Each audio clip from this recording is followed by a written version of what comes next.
everybody! Salut tout le monde de la petite école Vision Warwick! On espère que vous allez bien. Bienvenue à notre deuxième capsule sur le thème du mois d'avril qui est... La mer et les créatures marines. Oui, the sea and the sea creatures. Alors aujourd'hui, on va vous parler d'une créature marine toute petite et très sympathique qui s'appelle le poisson clown. Et en anglais, comment on dit ça? Clownfish. Le clownfish. Et en espagnol, est-ce qu'on sait comment dire ça? Non. Oui, pez payaso. Pez payaso, bravo Paul. Alors payaso, on l'a vu hein, quand on parlait du cirque, ça veut dire clown. Alors payaso et poisson, ben pez. Alors c'est le pez payaso. Et on en parle aujourd'hui parce qu'on a eu une question de Claudia qui voulait savoir de quelle couleur sont les poissons clowns. Alors, Claudia, on va répondre à ta question, mais avant, on va parler un petit peu de ces fameux poissons pour en apprendre plus sur eux. Alors, les poissons clowns, ce sont des petits poissons. Ils mesurent entre 10 et 20 cm. Donc, les plus gros, là, ils sont gros comme ça. C'est pas des très gros poissons. Et ils ne vivent pas proche de nous. En fait, ils habitent de l'autre côté de la Terre, dans les océans Pacifique et Indien surtout. Donc, il n'y en a pas dans le fleuve Saint-Laurent, il n'y en a pas dans l'océan Atlantique plus proche de nous. C'est des poissons d'eau chaude et de l'autre côté de la Terre. Alors, eux, ils habitent loin, mais ils habitent souvent dans ça ici. Est-ce que vous voyez? Oui. Ça ressemble à des grands doigts ou à des spaghettis et ça s'appelle des anémones. Ça ressemble un peu à une fleur ou à un genre de grand pinceau, mais en fait, une anémone, c'est une sorte d'animal qui est fixé sur le corail et qui envoie ses grands tentacules comme ça pour attraper sa nourriture.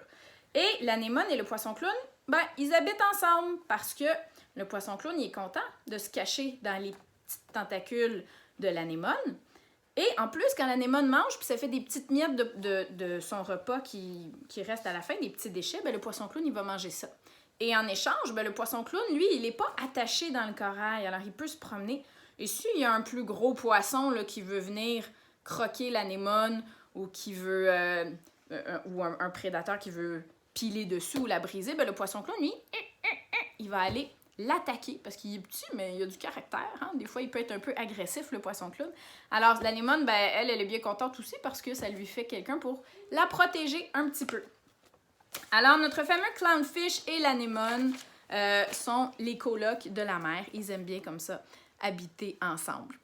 Alors, Claudia voulait savoir de quelle couleur sont les poissons clowns. Et les poissons clowns, ils sont de plusieurs couleurs. Alors, si Paul veut bien nous montrer ici le tableau. Alors, les poissons clowns, si on regarde bien, il y en a de plusieurs sortes. Hein? Tout ça, c'est des poissons clowns. Donc, il y en a des oranges et blancs comme on a pu voir dans un film bien connu. Paul, te souviens-tu dans quel film? Nemo. Ouais, dans Nemo et dans Doris, hein, il y avait des poissons clowns comme ça. Nemo et Marlin, c'en était. Mais il n'y a pas seulement ceux-là, il y en a plein d'autres sortes. Alors, il y en a des jaunes. Est-ce qu'on sait comment dire jaune en anglais? Yes, yellow. Yellow. Et en espagnol? Amarillo. Amarillo. Alors, on a des pez payasos amarillos. On en a des oranges. Naranja. Naranjas. Ou, en anglais, orange. Il y en a qui sont même rouges. Ouais, red. Red ou, en espagnol, on Tomate. dirait rojos. Rojo. Mais il y en a aussi qui sont carrément noirs et blancs. Black and white clownfish. Et la plupart ont des rayures. Alors, on a des white stripes et même parfois des yellow stripes. Alors, il y a beaucoup de sortes. Mais il n'y en a pas vraiment des verts ou des mauves ou des bleus. Donc, généralement, c'est surtout des rouges, jaunes ou oranges. Ici, on peut voir de plus près des clownfish. Donc, ici, on voit qu'il est plutôt brun, hein, avec des rayures jaunes. Et ici, noir et blanc, ça ressemble un peu à une vache ou à un zèbre. Et celui-ci en bas, savez-vous comment il s'appelle? C'est le poisson clown tomate, parce qu'il est plutôt rouge. Ouais, alors celui-là, il est assez rare. Moi, je l'ai rencontré quand je faisais de la plongée en Thaïlande. Il est tout petit. Et c'est une petite tomate qui se tient dans les anémones. Il est rond, puis il y a des petites feuilles. Non, il est pas rond, puis il n'y a pas des petites feuilles, mais il nage dans son anémone, puis il fait sa petite danse de poisson. Une dernière chose qui est très drôle à propos des poissons clowns, c'est que les poissons clowns, quand ils sortent de leur œuf, quand c'est des petits bébés poissons, ben c'est que des garçons. On n'a que des mâles. Et c'est en grandissant qu'il y a certains des poissons clowns qui vont devenir des femelles. Donc, ceux qui sont plus forts, ça va devenir les mamans poissons, donc des grosses femelles qui vont devenir les chefs de la famille. Et le jour où la grosse femelle chef de la famille se fait manger par un autre poisson ou qu'elle meurt, ben c'est un barracuda, comme dans Nemo.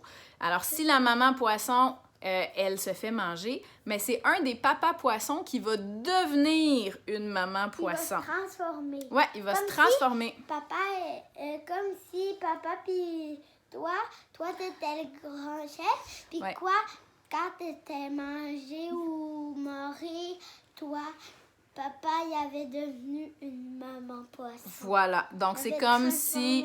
C'est comme si chez nous, ben la maman, elle disparaissait, puis que là, le papa devenait la maman. Ça serait bizarre, hein? Mais pour les poissons clowns, c'est pas bizarre, c'est comme ça. Alors, c'est la maman le chef, et quand la maman chef disparaît, ben c'est un des papas qui devient une maman et qui peut pondre des œufs à partir de ce moment-là. Alors, c'est spécial, des poissons clowns. Alors, Claudia, on espère que ça répond à ta question. Donc, que tu en sais un peu plus sur les poissons clowns et toutes les couleurs de poissons clowns qu'on peut trouver. On vous invite encore à nous envoyer d'autres questions sur la page du groupe de la Petite École Vision Warwick. On en a d'autres qui s'en viennent dans nos prochaines capsules, entre autres sur le mystérieux concombre de mer. Et aussi, on a Émile qui nous a posé une question sur les tortues. Alors, on va vous parler de ça bientôt. Mais si vous avez vos questions, eh bien, écrivez-nous ou envoyez-nous un petit vidéo. On vous souhaite une bonne fin de journée, les amis. On espère que vous avez aimé notre capsule sur les clownfish. Et on vous dit à bientôt! Et au revoir. Et au revoir. Bye!